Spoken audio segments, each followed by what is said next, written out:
Welcome to Fordify.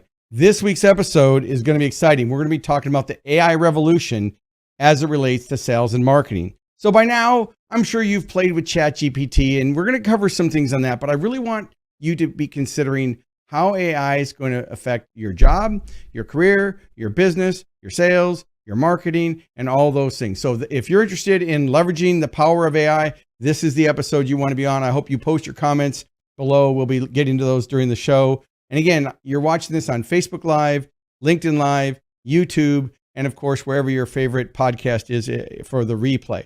All right, well, let's get right into it today.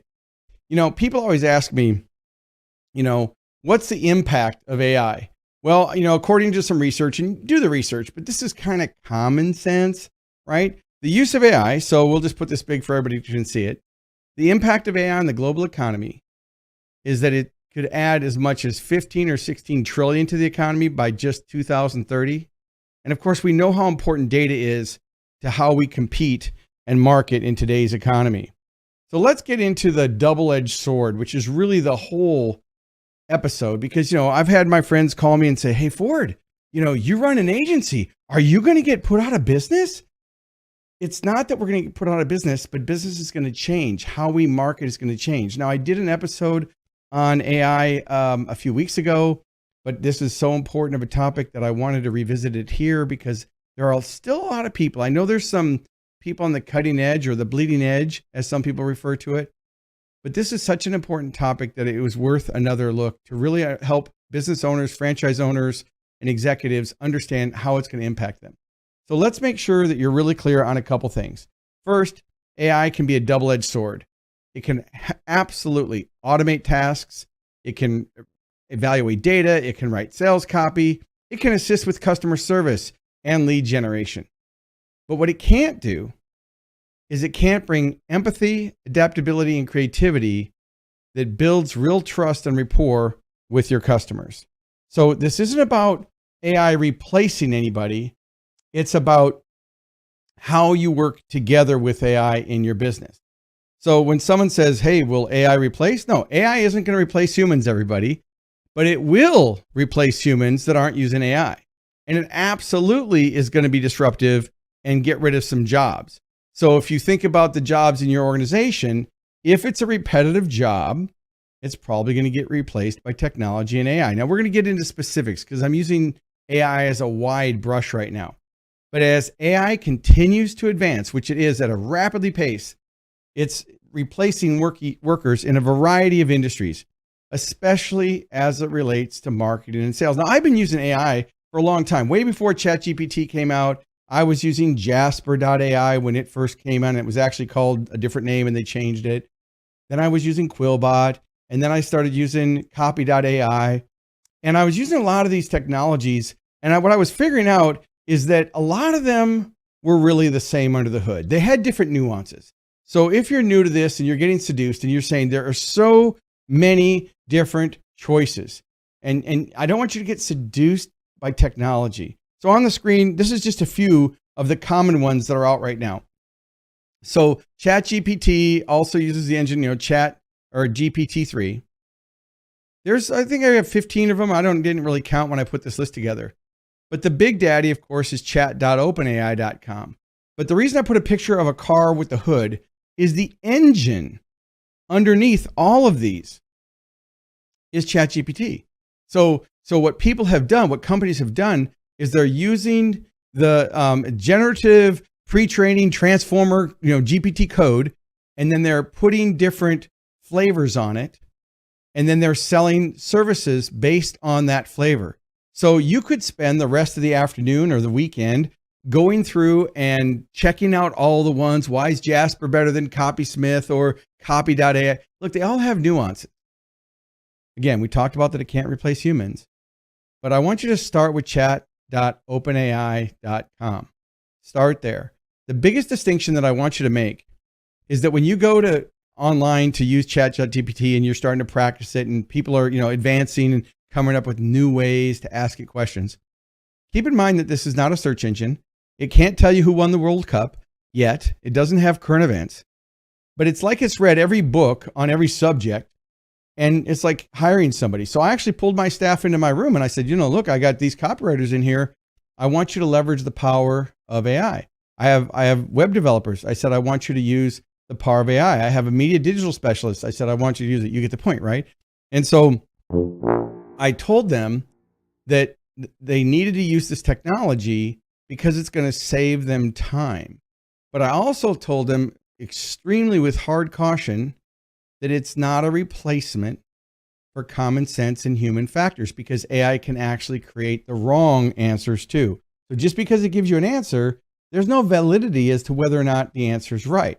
So you, as a business owner, salesperson, marketing person, executive, franchise owner, franchisee, franchisee, you have to ask yourself, when you get the responses from chat.openai.com, is the information correct as far as you understand it? Otherwise, don't use it.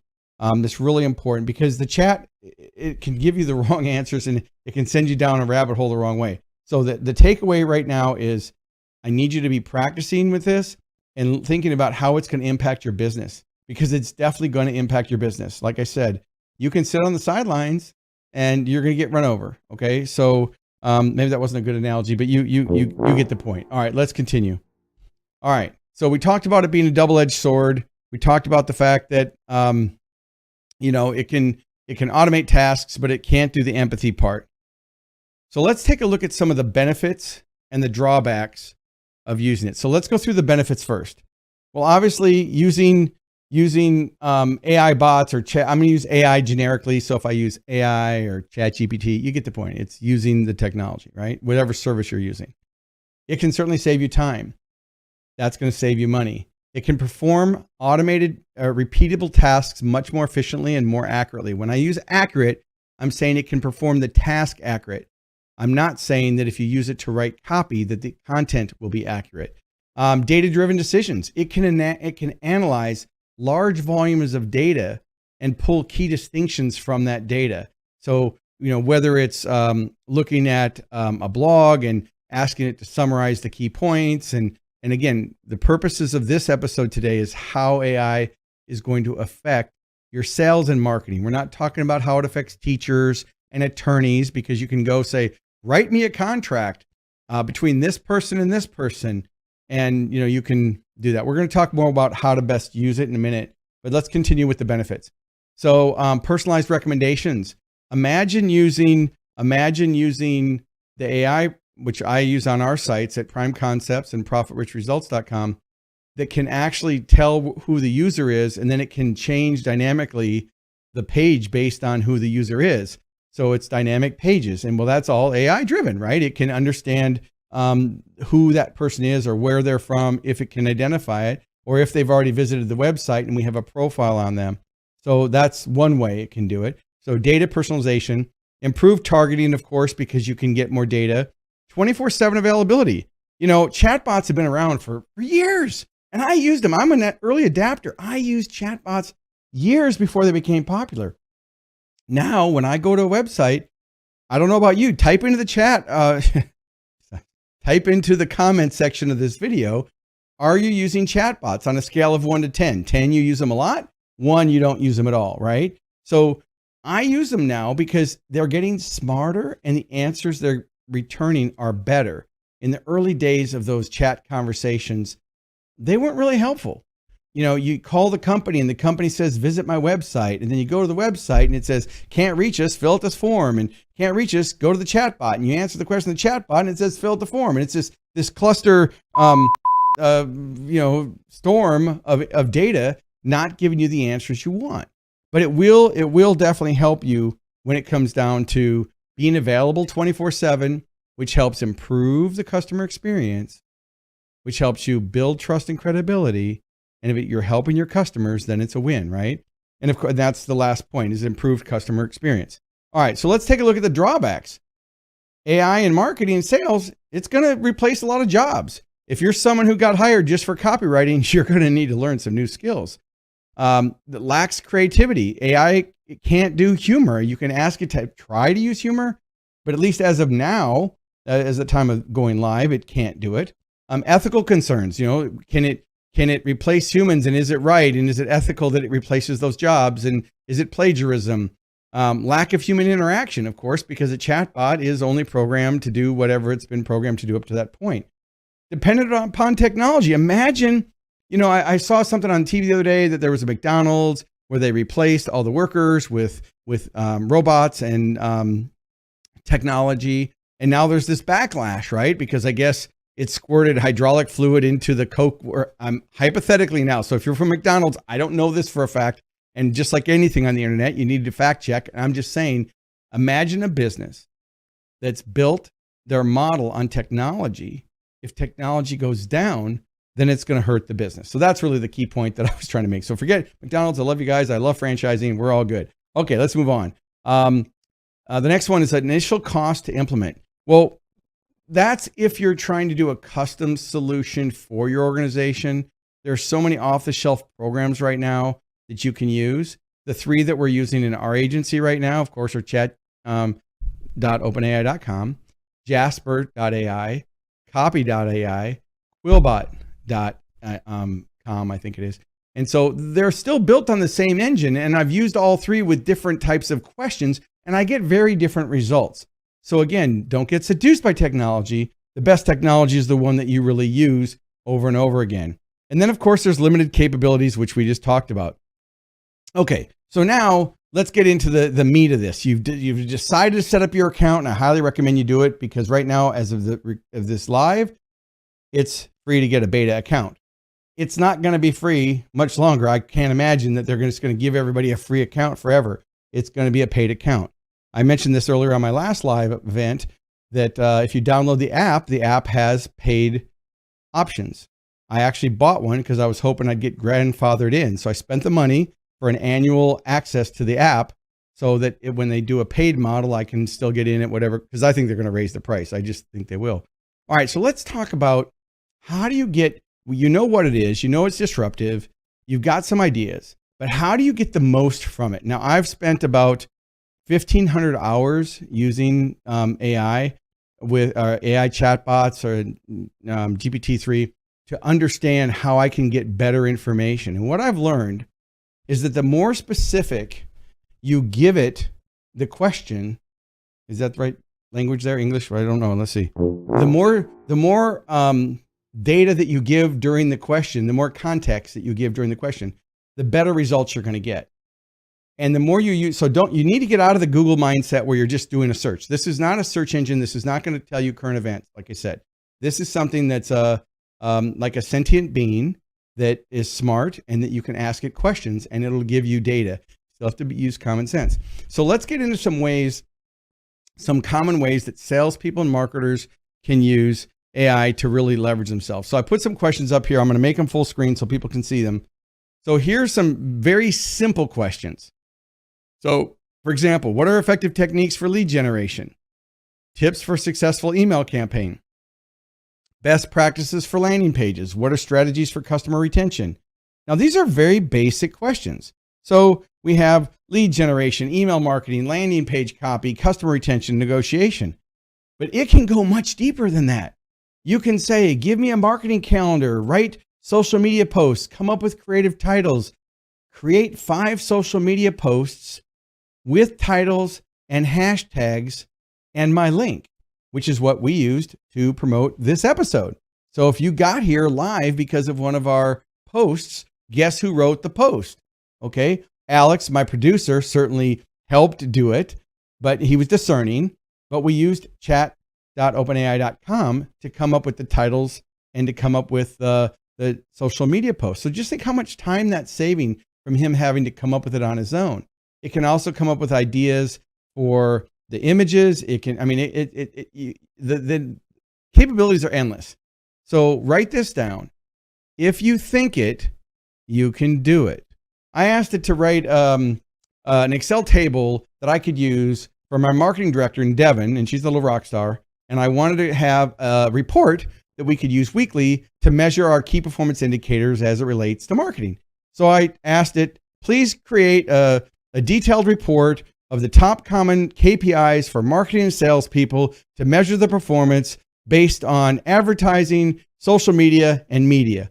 and put it into a table. Now, that's a pretty long question. And it created amazing content that I was then able to copy and paste. They created the Excel spreadsheet, and I was able to do that. Now, when we talk about our technology team here, I've used ChatGPT to help write code. Okay, I wanted to figure out the code. I could never remember the code to populate an email subject line. So you know how some websites, the customers sometimes they say, like, I want my email on the website. I'm like, I am against it because people scrape it for spam, but okay, you want it, I'll do it, right? But as long as I've advised you first, you can go against my advice, but I'm not responsible for the results if you don't listen to me. So I couldn't remember how to populate an email subject, the code, so that when someone clicks on the email, it pre-populates the email message. Well, it wrote the code. I couldn't remember how to do email to text messaging so that contact forms get sent as a text message. Now, let me slow that down. If you have a prospect or lead form on your website, I know it's going to go to someone, your sales team, for email, but I think you should also send it as a text message because people respond faster to text messages than they do anything. Okay. So you definitely want to look at how you can do that. All right. So let's continue. So you want to ask it code for sales, for marketing, and you want to drill down further as it relates to any of these subjects.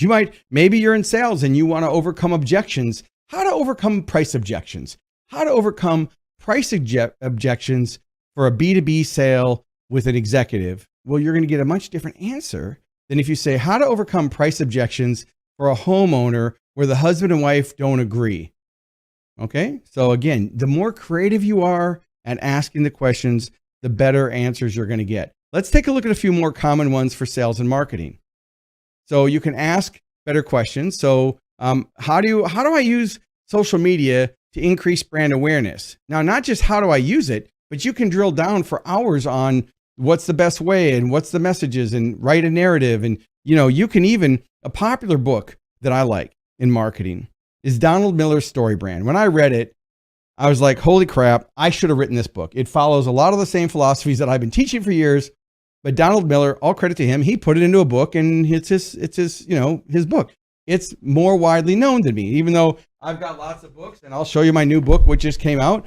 So I've got this one for franchising, Accelerate, the ultimate guide for franchisees to maximize local marketing and boost sales. So it's available on Amazon. You guys can go check it out, but it's really only if you're a franchise brand or franchise owner or a franchisee or a top producer. But this is a book on local marketing, right? Because franchisees need to improve their local marketing.